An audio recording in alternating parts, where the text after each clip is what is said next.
Lakers were set to Dame time last night. Where does Dame's historic performance rank all time?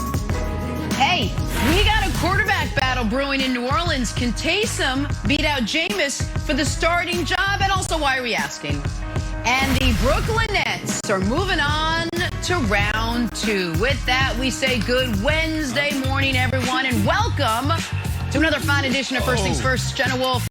Nick is obviously in mourning over the Lakers last night, which we will get to soon. Nick? I don't know if he'll even be here. I don't know. Brandon's here. What? Kevin's here. Brandon, we'll get to the Lakers in a second.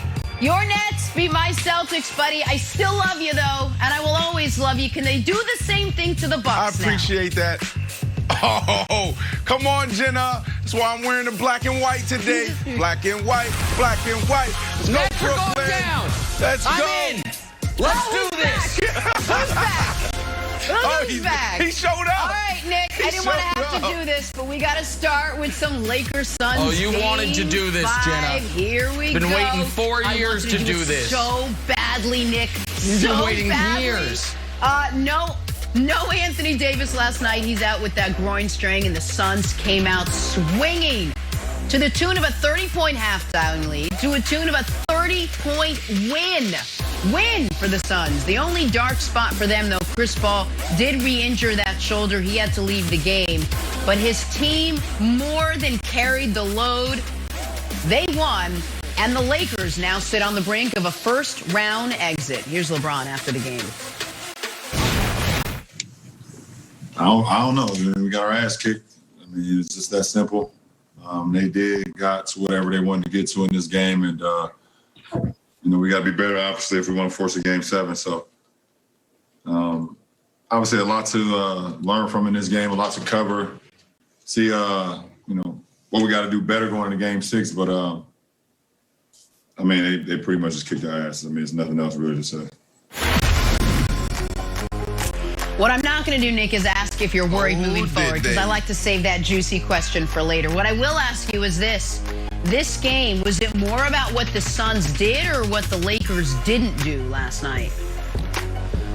Oh, it was all of the above. Jenna Wolf, Kevin Wildes, and Brandon Marshall. Oh, God, I do not look forward to seeing Brandon Marshall's smiling pearly whites this morning. I've got to take this one on the chin, because I think I was more wrong about an individual sporting event last night than I've ever been about any individual sporting event in my life.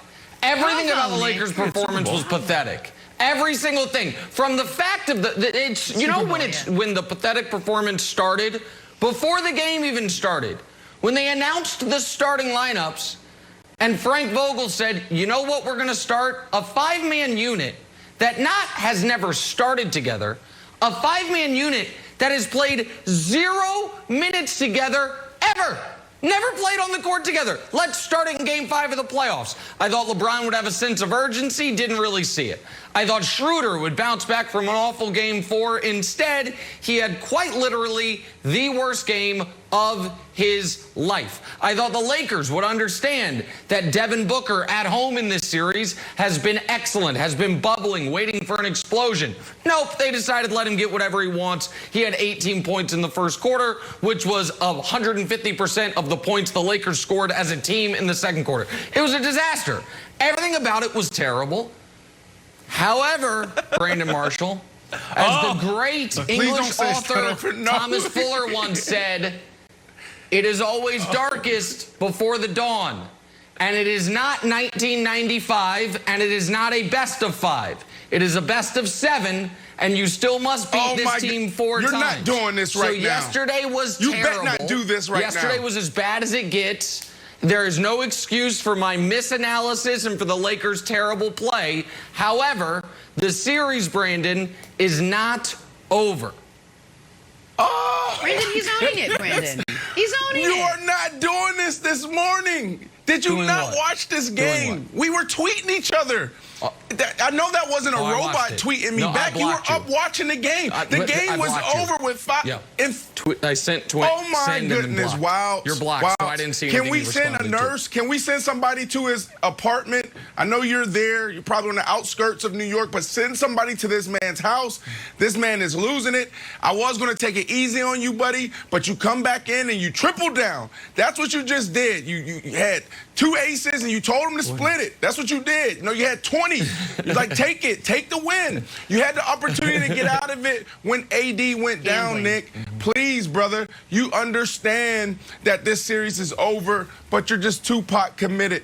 Look, here's the deal. It was a little bit of both, Jenna. When you watch that game, I did see a sense of urgency in LeBron coming out. That's why I tweeted early in that game that, man, it looks like he's going for 50. You know, he was pulling up. He was aggressive, you know, not only on the perimeter, but also in the paint. And then he just went cold. And then everybody else never even got warm. On the other side, you had a whole team, a complete team.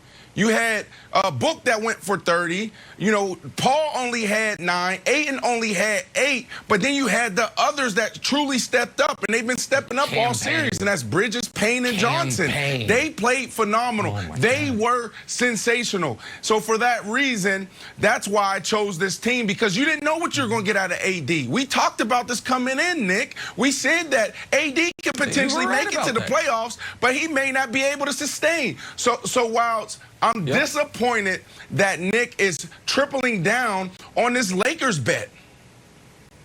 Well, don't be disappointed. Let's see how Game 6 goes. And Kevin Wildes, you know, people laugh, but Wildes, you know, a staple of my sports commentary sometimes is, you know what happened? Someone played too good.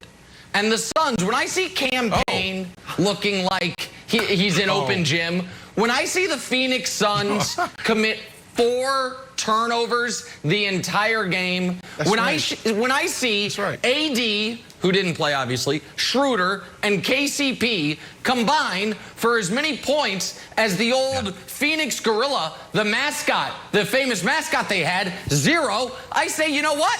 Game 6 is going to be better. Game 6 is going to be in Los Angeles. Game 6, the Lakers will be the favorites. So yesterday, I was wrong.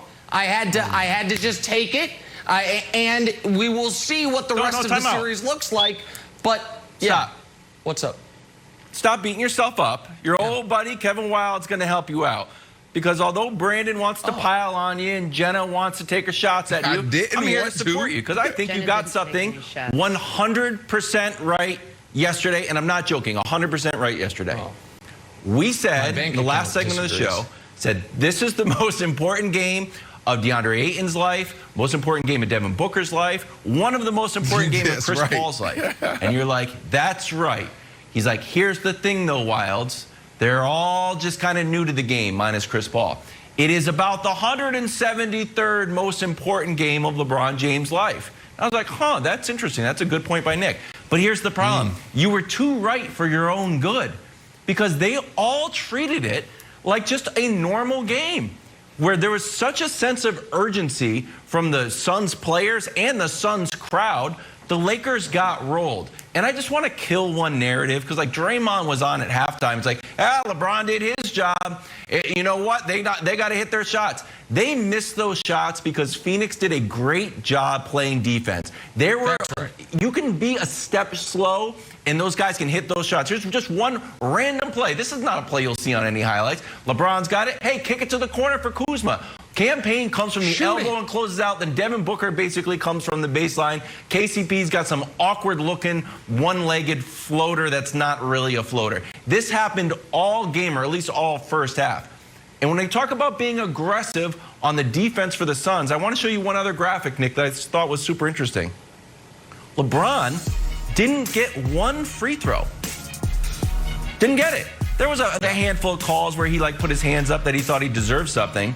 But it feels like this is indicative of either him not being aggressive enough, him kind of carrying out his, I need to get guys involved too much, or him not being 100%, and probably a combination of everything. What did you take from him not going to the free throw line at all last night? Well, listen, I think it's a little misleading because, as you mentioned, I thought he was relatively aggressive. I thought there was a bunch of, or at least 3 separate drives to the basket where he was trying to get to the free throw line and didn't get the call. But I do think that he didn't have the sense of urgency. He played okay.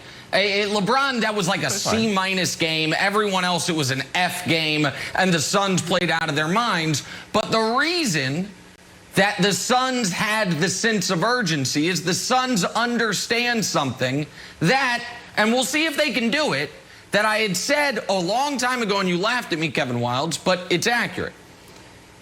The Suns or any team playing LeBron, they have to win. They don't have to win 4